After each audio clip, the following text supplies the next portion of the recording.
Hi folks, this is Queen Beatrix and welcome to our very first episode of Trucha and Lucha.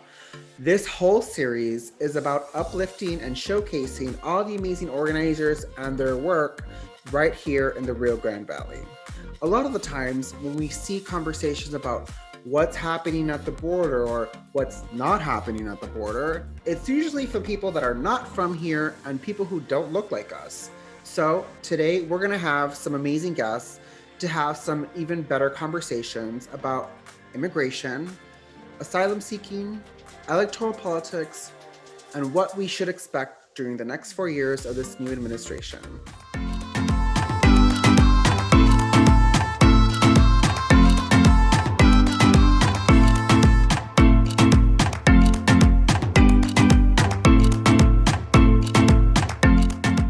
I'm just so excited to have both of you on today. Do y'all want to introduce yourselves, name, pronouns, and who you are here with today, or your role in the community? I'm Cindy Andrade Johnson, she, and I am a deaconess of the Methodist Church, but I'm a humanitarian and an advocate for people in the margins, and I follow their lead. And I'm Roberto Lopez. I'm a community outreach coordinator with the Texas Civil Rights Project, pronouns he, him, él. And the bulk of my work is on the border wall, but broadly speaking, I try to mobilize against border militarization here in South Texas. Also, I'm super glad to have both of you here with us today. We know that the last 4 years have been a roller coaster when it comes to immigration and issues here on the border with asylum seekers. Tell me, whoever wants to start, tell me a little bit about your work, what it is you've been doing the last 4 years, and where are we today? Well, myself, I've learned a lot from you about our community, about not being missionalized, and the other one is where people colonize. So when I went and I go work at the migrant camp in Matamoros, I went with a listening mind to listen, to see how I can be a support. And I've been doing a lot of the medical, just buying medication, and then just listening and being friends with my migrant siblings there. And I've been involved with migration for a long time with La Posada, but this last 2 years, that has been my primary role because not many people can go into Matamoros into the camp because of COVID. So there's where most of the work, and I don't even call it work because I am learning and really getting some incredible relationships with migrant siblings that I didn't have before. Oh my God, thank you so much for your work. I know I've seen you on social media constantly posting about being in the migrant camps, and I personally am just grateful for your work in our community. Robert, tell us a little bit more about what you do. Yeah, thank you. And I really like what you said, Cindy, too, about relationships, because it's not like, I mean, they're not like, we don't want them to be portrayed as victims or anything like that. Like they are, we're working alongside them for justice in a sense. So I really appreciate that. And for myself, for the last, 4 years ago, I was teaching math in San Benito High School math.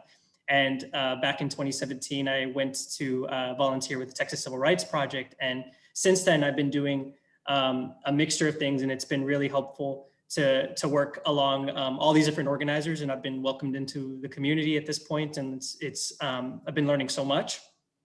At the start, it was dealing with the DACA rescission and doing renewals for individuals from like September 5th through October 5th of 2017, like rapid response.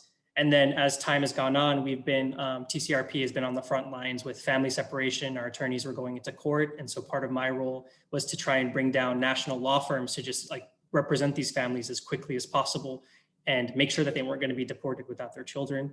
And then as MPP was rolled out and brought down to South Texas, our attorneys were also going across. We were trying to tell the stories in particular of LGBTQ migrants who had been affected by the program, and many of whom still have not been allowed entry. And so my role has been like a mixture of things, but front and center has been trying to make sure that people know what the heck is going on down here. And so that has been what I've been doing. And a lot of different stuff has been happening, but right now also my focus is same thing, trying to bring the border to the rest of the country and tell people about this really terrible border wall. Yeah, and I think that's important because I think a lot of the times what we see is this certain picture that is painted in the media that very oftentimes is not anywhere near the reality of what's actually going on.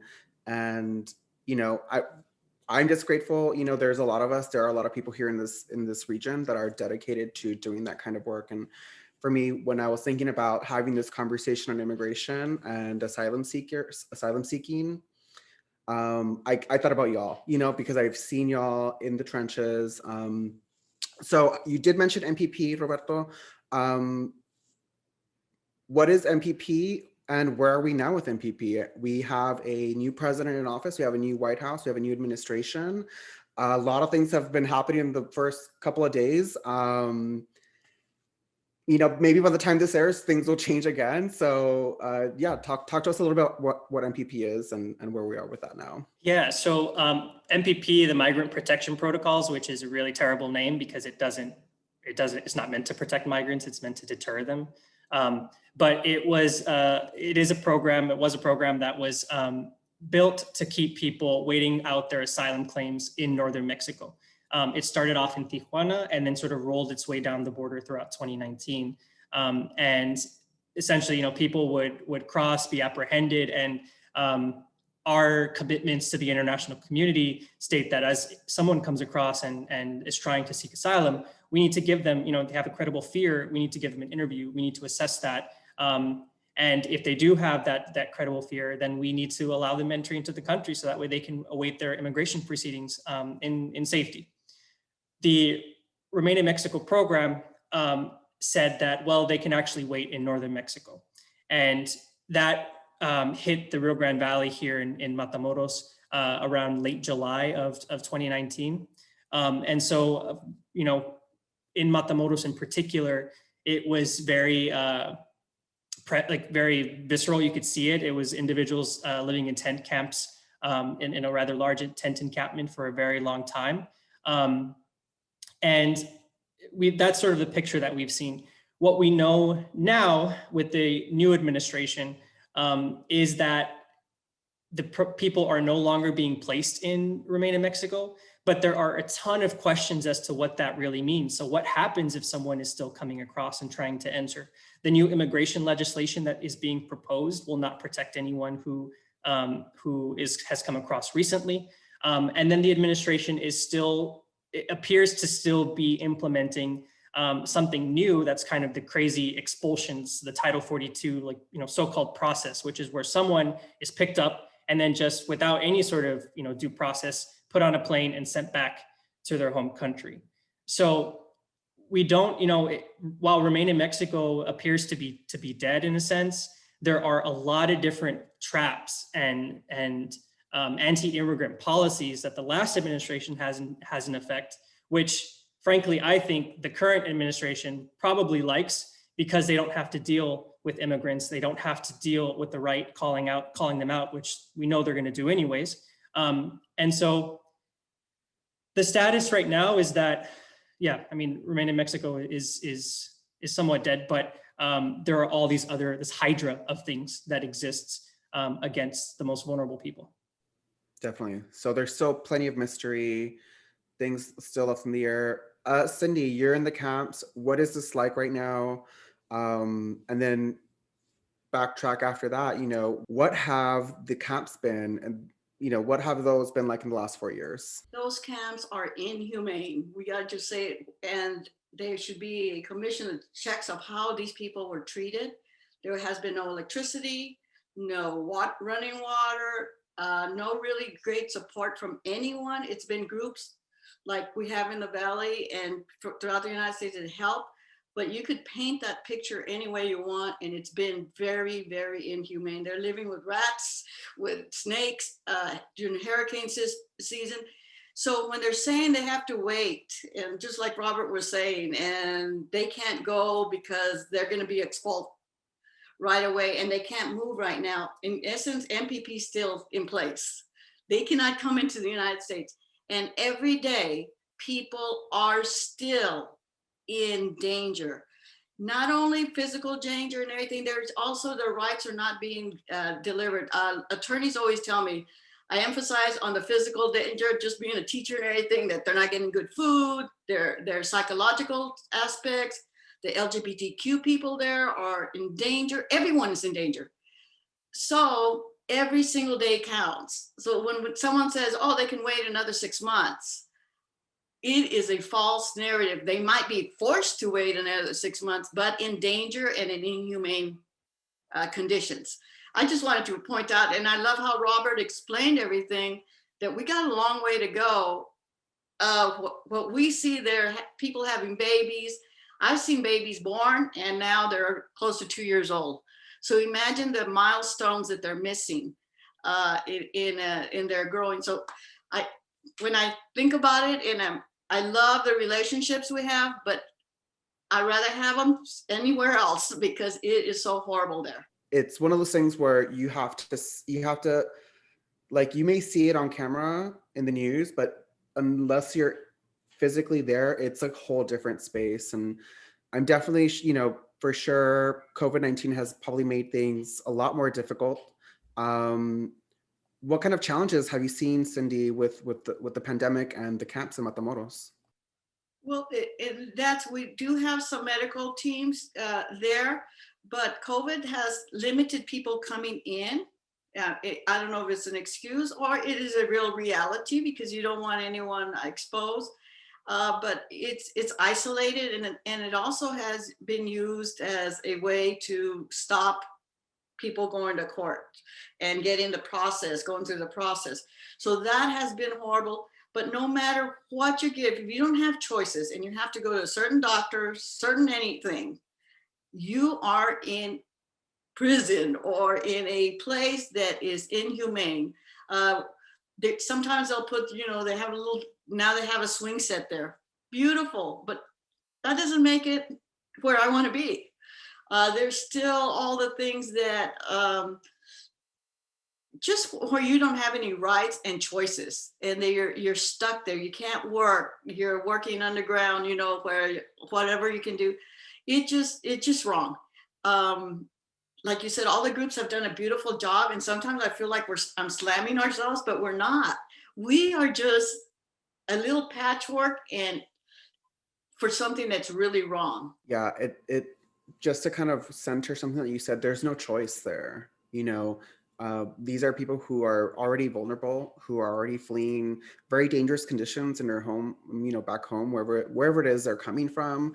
And then coming back here, that's the thing that's always upset me, is that they come to places like Matamoros with that hope and that dream to be able to come over to the US and then be forced to live in these conditions for God knows how long. I've heard stories where folks who who are there just a couple of days, a couple of weeks, and then some folks who have been there, like you said, years at this point. So we have, again, I want to come back to this new administration. We can start with Roberto. What are we hoping for when it comes to immigration in terms of this new administration? What would we want to see? How do we get there? And yeah. I mean, it's tricky because sometimes it makes me feel crazy when I see other, you know, individuals celebrating on Twitter certain, you know, types of things that I feel like I think maybe something to give an example for is like a push to protect 5 to 6 million immigrants for the sake of, because they're undocumented workers, because they're essential. And it kind of starts to, I wish, like, I don't understand why we can't just try to help the full 11 million, 12 million. Like, why do we have to divide it into two different groups and call some people essential and others not essential? So what I want from the Biden administration is, like, you know, complete protection for all the undocumented individuals who are here and who are building this country and supporting it and who are its future. I don't understand, you know, these are the things that I think about. We went to the moon with like less technology than this than our smartphones. Why can't we, like, we're smart people, we're a very capable country, we have a lot of money, a lot of power, a lot of resources. Why can we not get individuals across a river and processed fairly, humanely, without forcing them to stay in detention centers for like more than 24 hours? Like, why can't we just do it? So well, I think, you know, what I hope from the Biden administration, I don't think is going to happen, but I really do think we need to stop this extrajudicial processes like the expulsions. There's also PACER, HARP, ACA, like the cooperation agreements between ourselves and like Guatemala, other countries that we've kind of forced into these agreements, frankly.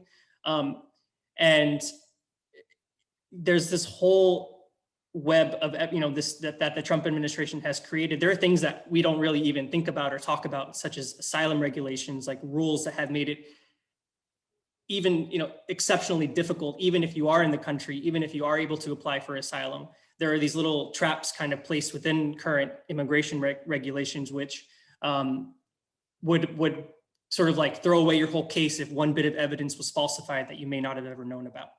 So, you know, I think that we need to roll back all of this, everything that Trump has done, but I think that we should also be much more ambitious about who we're trying to support and welcome to our country, because I think that it's just unfair to not recognize the impact and the power that immigrants have for our country, and I wish we would do more. Cindy, I think from your perspective, I know now First Lady Dr. Joe Biden was down here on the border, correct? She Yes. did make a visit to the migrant camps. What was that experience like? And do you think that will potentially influence? And I know there were other things that the migrants were doing. I think there was some postcards or letters that were being written from the migrants themselves. Talk to me about that. And then also, do you think that will influence or have any weight with what's going to happen with this new administration in terms of immigration and asylum seeking? Well, I think people are getting smarter, and like just listening to Robert, it is so true. We have to go beyond these little basic things of stopping harm instead of to helping and making it a thing. We're very smart people. We can figure it out. We need to listen also to the migrants, because we talk among ourselves a lot. What are some things? And that's where we organized there with the migrants, and they did the postcards. We got a reaction because of the postcards, which was really great. And now there's other groups doing the postcards, but the migrants themselves wrote the postcard saying, you were here, this, and then we did a second round to congratulate them and don't forget us because of the time frame, because a lot of people are pushing, let's wait. Well, someone can die, and someone will if we don't do something fast enough. I hope the Biden administration listens to the migrants and to the people that have hands-on doing the work. Like Robert was saying also, there's a lot of little strains there to trip someone up so that they do not pass their harm. What is it called, Robert? I forgot. The credible fear Credible fear. interview. interview, because they'll ask them first, are you coming to work?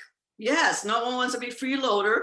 And then they'll use that, say you came to work not because you were really tortured in your home country, but they didn't ask me that question. So they'll throw it around. So those things, we need to talk to people and see why people that are traumatized, how they answer.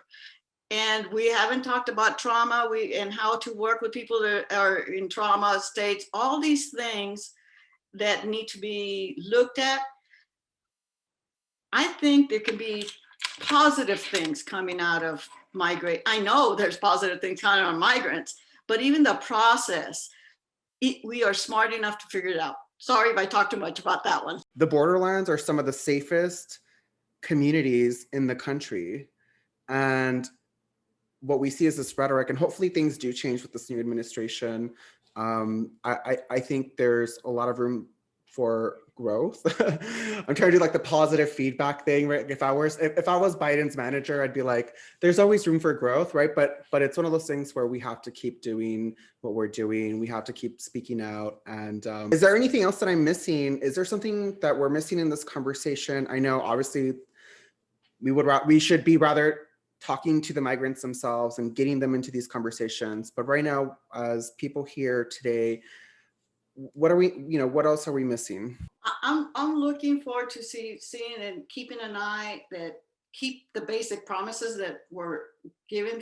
We heard day one MPP would end, but that means going into the United States, not saying you're staying there.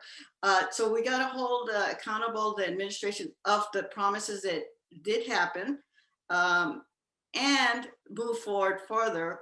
And this is a time to do it. I think Latinos and all people, not only Latinos, all of us, because of what we've seen, we're very organized and we want to move forward in a positive way. Like thinking of positive, the wonderful things that have been happening in Brownsville, in the Valley, all of everywhere, that we're moving for more justice in all areas. And injustice in one area is injustice everywhere, and we know that.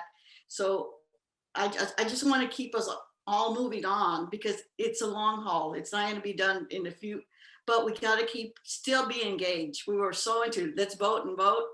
Now let's get really engaged in these policies, the basic policies that they promised us, and then move on from there to make life better for all of us. I think something to add to, and what you're bringing up too, Beatrix, is like the construction companies are making money. The private, CoreCivic, Geo Group, there's others like that we don't often talk about. I'm even blanking on their names, but there are several other types all across the country. I think like LaSalle is another type. And then, the virtual wall, for instance,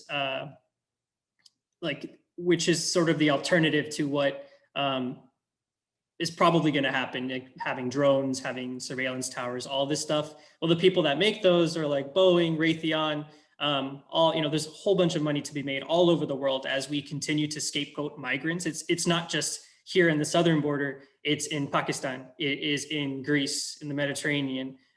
It's a huge, as we sort of militarize the world, people are making a lot of money off of it. And so I guess, the thing that I have been thinking about is how do we stop people from how do we end the premise, like the prevailing assumption that is kind of exists right now in the discussion is how do we stop people from coming in? It's, Republicans want a wall, Democrats want a virtual wall. And I don't feel like anyone's like stopping and asking like, why do we need to stop people in the first place? Because something to celebrate is that it seems like the border wall, for the most part, with this most recent proclamation, construction has largely stopped. It's still moving forward. There's still some here and there. But the nightmare scenario that we had all kind of expected, I expected Trump to win, is not going to happen. But what's sort of probably going to happen now is all the monies that was appropriated for the border wall is going to be sent back to DHS, which they're going to be using for boots on the ground, for more tech. We saw Predator drones up in Minnesota in the protests, the George Floyd protests earlier this year. And I feel like we need to ask why we need all that in the first place, and maybe scrutinize these companies who are making a lot of money and who are contributing to the wealth divide in our country. And those, I feel like those are the real people who are hurting us. And I wish it was easier to target them and not for Black and brown immigrants who are just trying to be safe. I think that's most of the questions that we have. We do have questions on the border wall. Is that something y'all want to have a conversation on as well with? About, because for me, I think the border wall is definitely a symptom of these policies. It's not the first. I mean, we started seeing the border wall idea of a border wall in the Clinton era, I believe, when the first pieces of the wall were being built. From Clinton to Bush to Obama, this last administration. What do we think about the border wall now? There was obviously an executive order to stop construction on the wall. I think it was wrong from the beginning, from the start. And that's why we got to look at the historical thing. That it's really against, it's not really a Republican, Democrat or anything. It's against all of us. And I want to just touch base real quick. We need to make systems that normalize migration, because we're all going to migrate. We're a migrating world. Just do that instead of systems to block migration. But that one there, we saw the wall, they used it slowly, that they need it for this and that. We saw that it is a symbol straight out to say we're othering the other part of the world. We're isolating ourselves as the United States. And that isolation has cost us all over the world. I mean, I was in high school when Bush was putting up the wall, and like I remember I went to film. I was in like the media tech stuff in high school, so I was like filming stuff, and I was like, oh, let me get this cool shot of the border. It was my junior year of high school. I remember I was using school equipment too. I was filming the river, and I got stopped by a border patrol who took my camera and reviewed my footage. And like at the time I wasn't as plugged into like knowing my rights and stuff. So like I was like scared out of my mind, right? But that's like a small example of the violations that come with the construction of the wall to our environment, to people, land grabs, people in this country whose property is being taken from them with no question, and sacred sites from indigenous communities being bulldozed over with no respect for history and culture of indigenous peoples in our communities. Roberto, I'm sure you've done work around this. What has it been like? And where are we? Talking about where we are now, it's like, if we think back to one of the like most terrible moments, I can't remember, I think this was like in 2018, around the same time that like family separation crisis was happening, there was the reveal of the Facebook group with like images of sexual assaults, of like AOC, of Democratic leaders, all of that stuff. I mean, the culture, like with half of the force in that group, half of, I think, CBP, the culture of these institutions is just off. There is Hernandez versus Mesa, which is like a Supreme Court case based off an agent shooting and killing a small child across the border who was playing in a culvert with his friends. And so, that I think sort of explains why, even though there's a present administration which has made it clear that they're against the wall, we still see destruction happening at a wildlife reserve. At TCRP, we have several clients here in South Texas who time and time again have just like a roadway cleared on their property without any sort of permission asked, without any sort of like compensation to be expected for that. And so we have to advocate. It's like there's this whole, take now, ask for forgiveness later sort of thing. They assume that they have the right to everything here. And I think that's why we're going to continue to see it's not, Joe Biden telling them, hey, cut down that grass, tear down those forests, tear down those trees. There's this whole leadership at the lower level, which is continuing to like push forward ravenously for its project, like it's bought into it. So I think we need to ask ourselves, like, why are we spending billions of dollars? Why are we giving billions of dollars to these entities which continue to abuse people, which continue to have like really sour, racist, all the isms, like culture. And for me, like, I think right now, I think we're going to continue to see some of these things. We're going to continue to see violations of human rights, of civil rights, all of this. What we're seeing at by the Butterfly Center is expected, I think.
Hi, folks.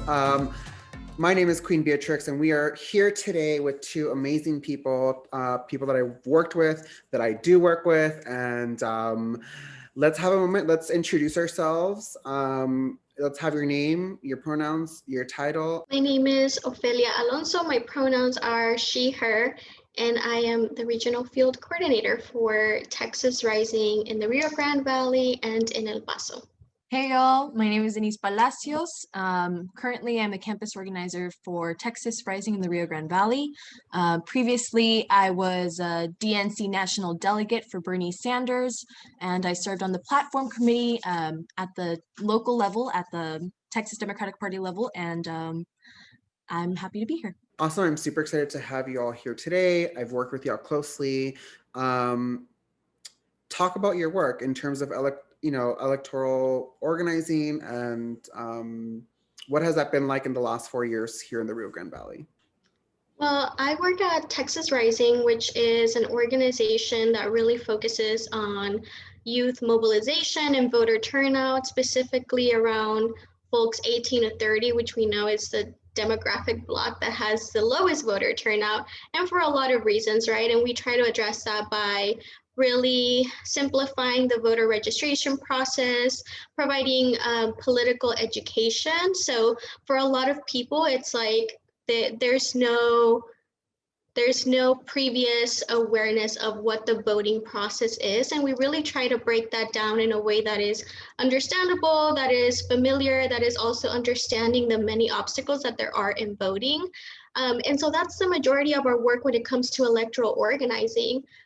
We do a lot of this in a C3 capacity with high schools and college campuses. And this past election cycle, we were able to register in the Rio Grande Valley about 6,000 new voters, which is incredible. A lot of that is because of our amazing field team, our deputy field organizers, field managers, and our relationship with the with the elections department here, right, in Cameron County. And so in a lot of ways, it was the first half of the campaign year was really easy for us to be able to go out and vote. We did see a lot of excitement, but of course with COVID-19, that really changed. And so our field team had to completely go online and do a lot of online voter registration in a state that doesn't offer online voter registration. So it was really difficult to do that, but we still got to have really amazing conversations with folks and try to mobilize them and have them all turn out for the 2020 general election. So that sounds like a lot of work. Denise, talk about your work. So I also worked with Ophelia, and we do a lot of the electoral organizing in the sense that it's more educational. We want to bring the information to folks who may not have any idea of how this system works, right? Because when we go to high school, when we're in middle school, you're kind of told about the process, but you're not exactly explained how it is that you can become involved. I've also worked on a couple of campaigns across the Rio Grande Valley. I volunteered for presidential campaigns, and I worked for a congressional campaign and helped out with a Senate campaign. So a lot of that is block walking, talking to people, getting to know their stories, what they care about, and continuing those conversations. Because if we're only talking to people one time a year, when an election is around, I think that's very off-putting. I also, like, as I had mentioned before, as a DNC delegate, I was on the platform committee, and I added amendments to abolish ICE, to end the construction of walls, and to tear down existing walls and fencing across the border, and to end and abolish fossa sesta, which limits access for sex workers and their ability to have income. So a lot of these conversations are difficult when you're talking to people from across the political ideologies. And although we're within the same Democratic Party, there are still different levels of liberalism and conservatism. So it's really about talking about issues and really listening to people and where they're coming from, but also hoping that they're willing to listen to you, and why certain issues that may not affect them should be important to them. So when we talk about the Rio Grande Valley, we talk about having a couple of labels placed on us. A couple of years ago, Cameron County was labeled the poorest county in the entire country. We have similar, Hidalgo County doesn't stay too far behind. I think sometimes we compete for that title, which is not a good thing. We have mixed status communities here on the border. Thinking about those things and thinking about people not voting, what do you think is contributing to people not wanting to go out to vote? I know that typically it's framed as voter apathy, but it's not voter apathy. It's a lack of investment from the people who are supposed to share this information on how the electoral process works. People in the Rio Grande Valley feel like nobody's listening to them, like their representatives don't care about them. It seems as if the people who are supposed to provide information aren't sharing everything that could be shared. You have states like California that are providing voter information to people and mailing it out, making information accessible on how to vote, on what candidates stand for. And it is so difficult to find information about local candidates. Usually you'll just find like a Facebook page and try to go off of that, but that's not really helpful. It doesn't show what they care about or what they stand on. And that doesn't even take into account that we live in a very working class community. I remember that during early voting in October, we asked this man, and so who are you going to vote for? And he said, well, it doesn't really matter who I vote for because the next day I have to go to work. And he's absolutely right. People aren't worried about electoral politics because they think that it doesn't affect them. You're tired, you're working 10 9-hour shifts, and then you go home, you have to make food, you have to pay rent, you have to pay bills. This is something that seems so far away and so removed from their reality that we see no purpose in becoming involved. And that's why it's so important for organizations to invest in the Rio Grande Valley. but that doesn't happen unless it's electoral season. Yeah, I'll echo a lot of what Denise said. I always tell people this, but like ideally, we wouldn't have to do this as a job, right? Because it would be the state of Texas doing its job. It would be our counties doing their job. It would be the state enforcing high schools having to have voter education and registration. That doesn't happen. So that's part of it. And the other part is, and something that I have seen in my time doing electoral organizing, is that we do a really good job of inspiring people, of being like, you know, people power. You can change your material conditions. We have the power to change things, but then we see candidates not ever put anything on their platform that affects people, right? So it's also really hard to keep that inspiration alive because the parties don't care about the valley. The candidates don't also care about the valley. They care about, you know, their position of power and the money they can get out of it. And we've seen that time and time again. And so even when you get to the point where you educate people on the voter process and ideally what democracy means and what democracy can do, they're met with a slate of candidates that is not at all a representation of them. And so I think that that's also a big part of my family. That's exactly what they tell me. They're like, you know, they don't really care about whether or not our representative is this rich man or this other rich man, because neither of them are ever going to vote in their interest. And I can't even say that that's not true, because that's what we see every single year. And so I don't think that, I think that the problem is just so instilled in the system that's operating that it's kind of sometimes like the audacity, right, of the media being like, "Ugh, the Valley never cares." It's like, y'all never care about us. So I want to highlight something that you mentioned, Ophelia. What we saw happen during the November election season, presidential election, one, we saw a rise of more conservative red voters in the Rio Grande Valley, when the Rio Grande Valley is typically blue. We saw that happen. And then we saw a slew of think pieces, opinion pieces, that's what I consider them, conversations held nationally, not by anybody in our community, about the border, about the Rio Grande Valley, and how nobody on the ground was doing anything to combat that. I think from what I'm hearing is there is work being done, but we can only do so much when, like you said, Ophelia, Denise, as well, the candidates just are not they're not really doing anything. And behind them are these political parties who are doing even less to invest in these communities.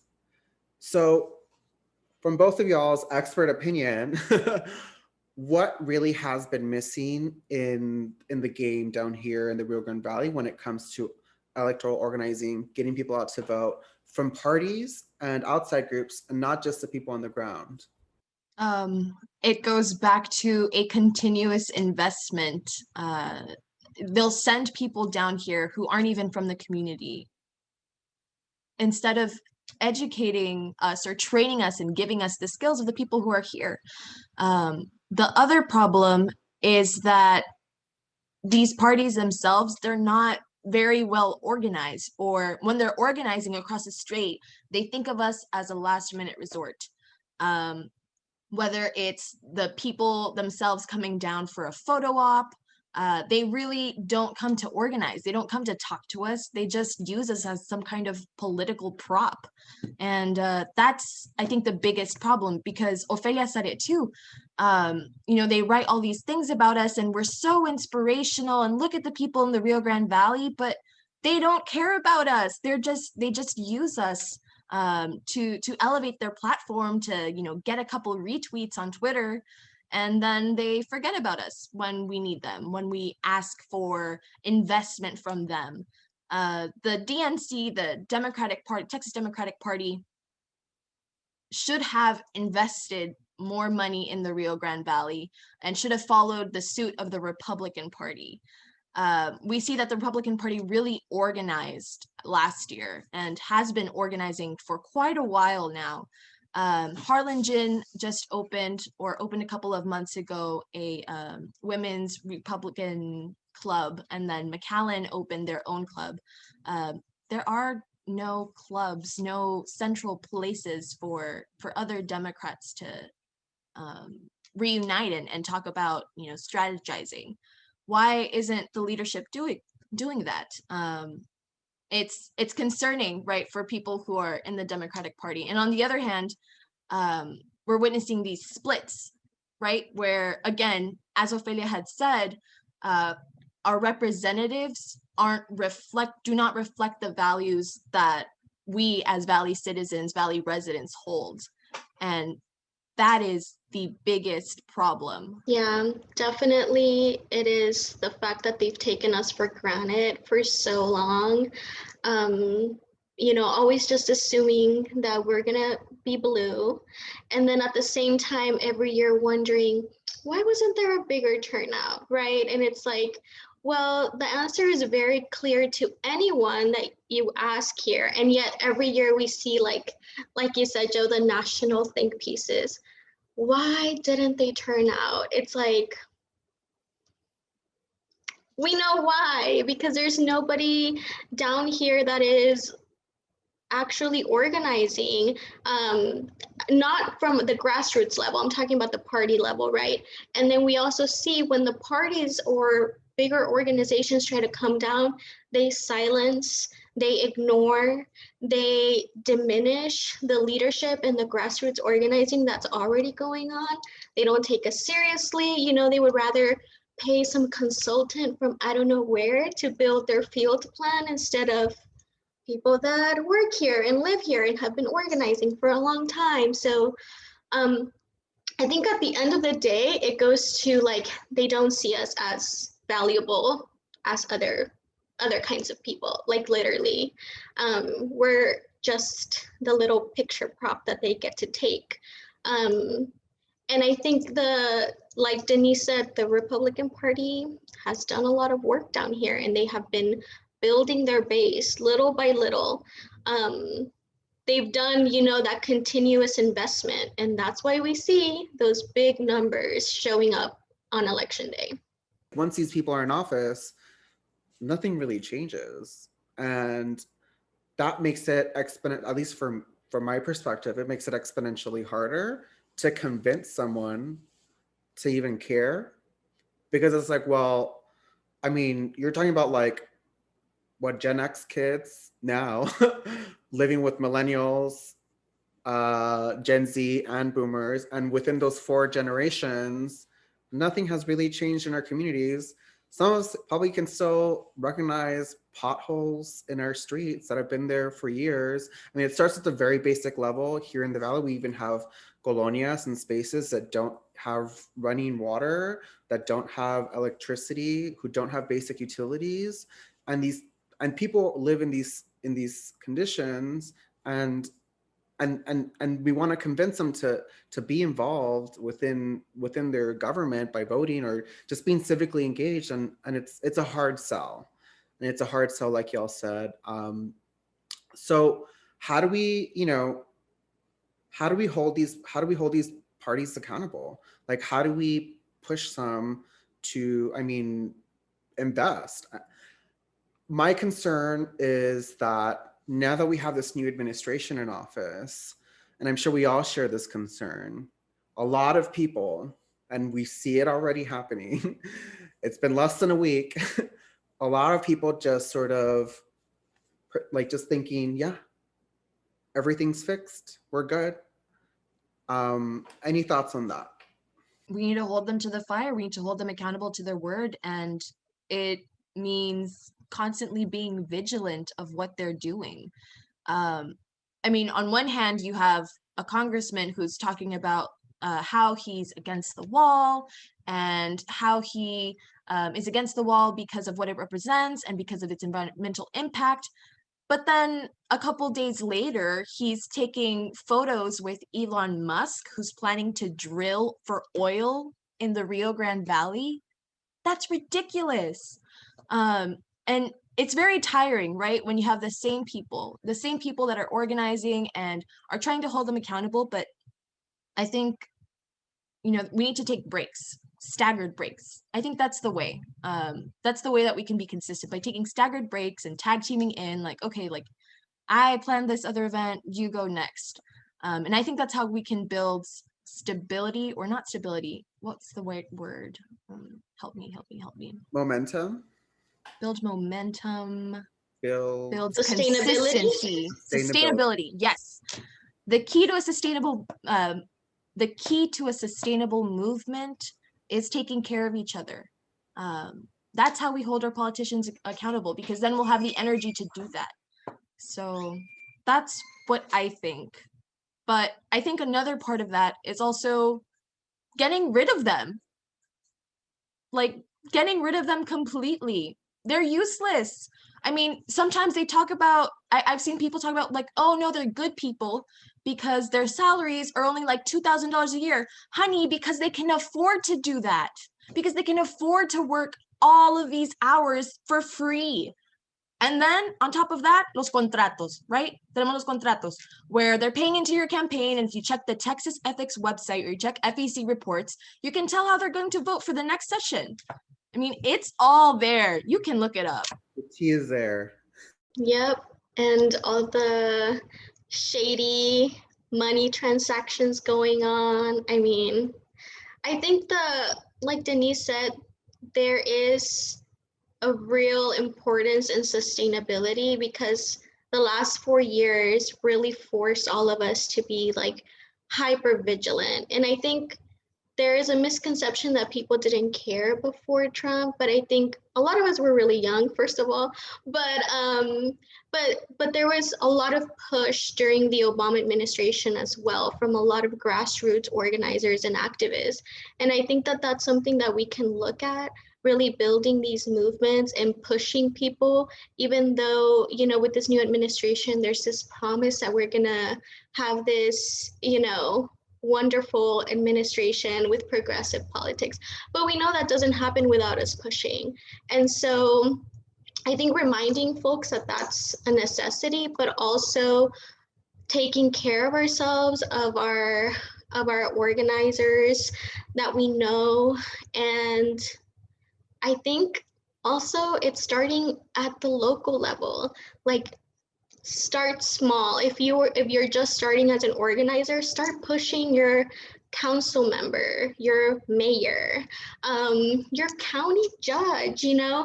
We know their Twitter handles, and we know they're on Twitter every day for some reason, and on Instagram posting screenshots of the songs they like to play.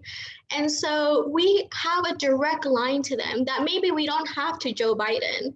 And so that can really start shaping the way that we push elected officials to make change. And the easiest way is always going to be through our cities. And so I think, also just reminding folks, like, it's not just the administration that needs that pushing, it's every level of government. And those little wins can keep us sustained. If the city of Brownsville passes a non-discrimination ordinance, for example, like, that's going to keep us moving and push for that on the state level, push for that to be, a federal change that we see across the board. So I think that's the best way to do it.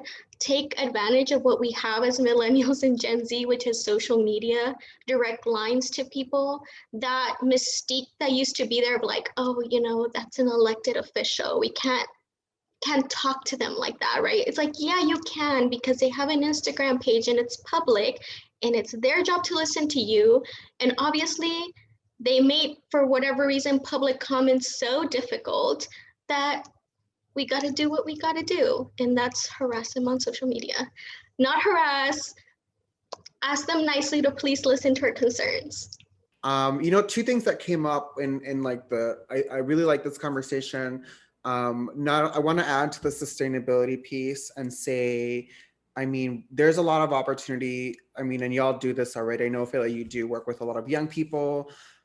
Is getting other people, especially our youth, plugged into this work, because that to me is also sustainability. I mean, I know I've had moments of burnout. I don't know, maybe y'all probably have too, where it just, I mean, at the end, when I take off the wig and the makeup, I'm still a person, I'm a human being, and you know, organizing and doing this kind of work isn't easy. And yeah, we have to take care of ourselves, but I really, really, really do believe that a lot of it also has to do, that sustainability is dependent on the investment of young people, which I think y'all do really good at. And then the second part to this conversation that I wanted to add on was the piece about holding elected officials accountable, because they really are out here thinking, no, but they depend on people not caring and not plugging in.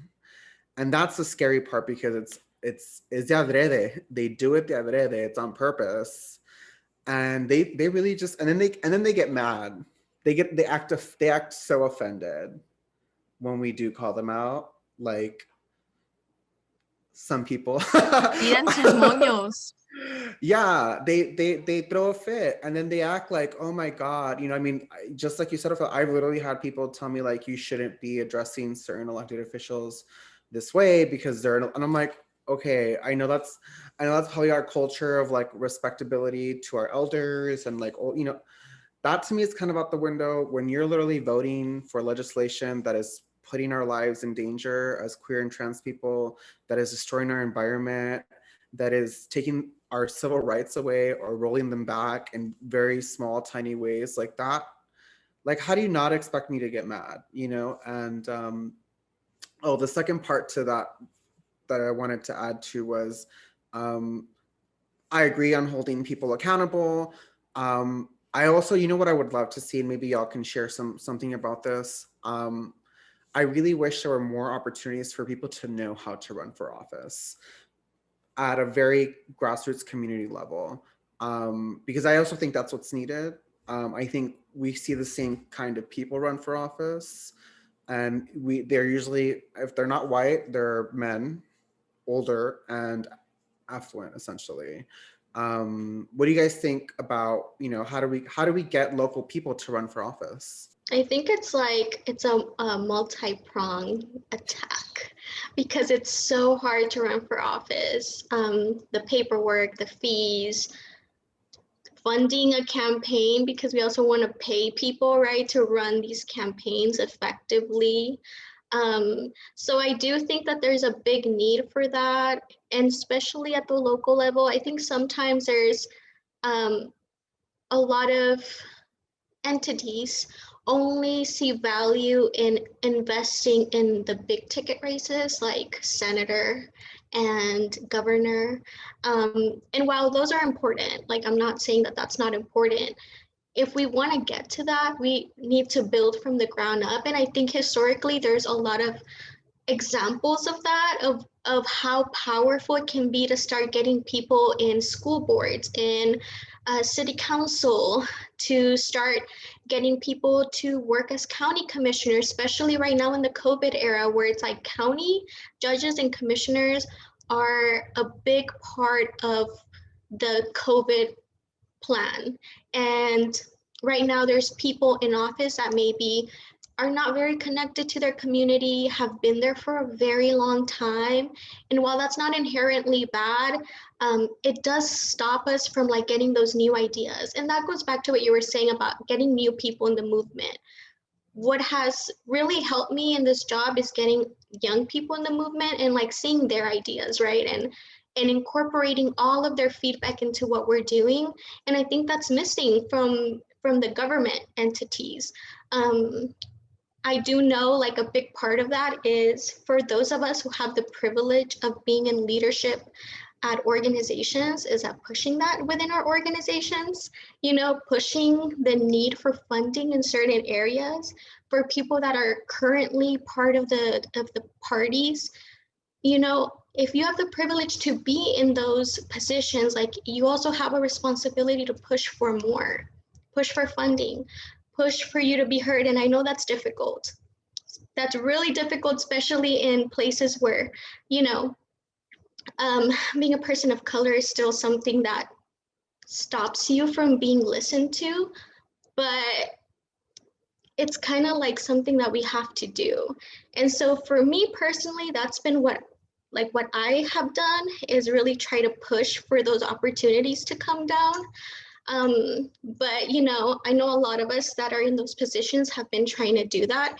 And to some success, we have seen more investment in folks, but the fear is also that now that this previous administration is over, that interest is going to decline. So we can't stop from pushing that urgency.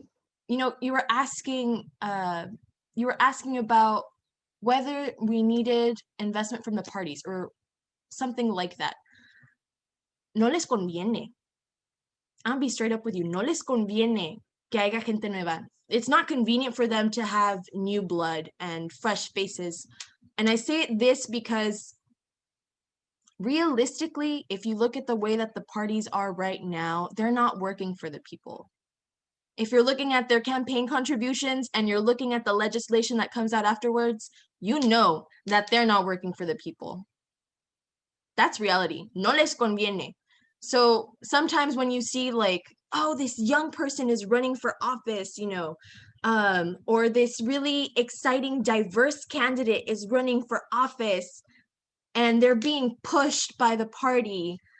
But then you're like, yeah, this person, you know, I identify with them and their identities, but they don't really reflect my values.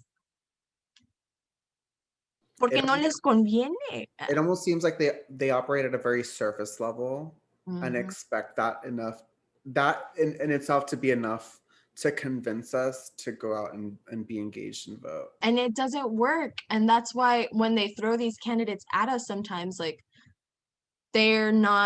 we don't turn out to vote for them, or other communities don't turn out to vote for them. So one, yes, we need to be running at a local level. We need to be encouraging each other to run and supporting each other. But also when resources come your way, you need to share them. We need to share those resources with each other. And the little bit that I know, I always make sure to give to someone else. And I know that, you know, if my friends know something, I know they're going to share it with me. That's how we build a movement, by sharing. I'm gonna just sort of ask y'all for final thoughts, anything that y'all want to add to this conversation, and where can people plug into the work that you're specifically doing here in the Valley? I think at the end of the day, my message to outside folks looking in is to really just listen to us, like not us as in us right here, but yes, also us right here, but us as people who live here, and stop painting us out to be like caricatures of people or a demographic block, which is, you know, it's this vague entity that, you know, they like to discuss every election cycle, when they could actually just come and talk to us in person. And my message to folks in the Valley is that there are so many ways to get involved. There are so many ways, and it's not just the ability to make things change around you, but it's also building community, finding folks that understand you, finding folks that are in that struggle with you, that, you know, ideally would always share those resources like Denise said, and build each other up. And it is hard. Like, I'm not going to deny that it's not difficult. It's hard, especially in a state like Texas, that it's such a hostile state. But just the fact that you have a community that you can always, you know, build with and rely on is enough, I think, to make this all worth it. And maybe we won't see those changes like in the next 5 years, but I know for a fact that like in 10 years, you're going to look back and you're going to know you were part of that. And even us, like Joe and I started around the same time here in the Valley, and so much has already changed. Like big things have changed within our cities. Just the fact that like we had Pride for the first time last year, that's something that I would have never expected to happen like so fast in my city. And it was such a beautiful moment, like for so many people.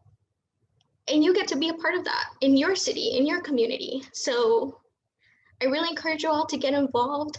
As Texas Rising, we're working on the Texas Ledge right now. You can go to our website, texasrising.org, txrising.org, and you can join us. We have a lot of really awesome trainings coming up. Yeah, I really want to echo what she was saying about community, because that's what it's about. And, you know, sometimes I read things and I'm like, you don't need an organization. You don't need an organization to get involved. You don't need a nonprofit. 501c3 status. Yeah, you don't need 501c3 status to organize and talk about the things that you care about. I mean, talk to your friends, talk to your parents, talk to your grandparents, your neighbors, your coworkers. You don't need an organization to back you up. It's nice though.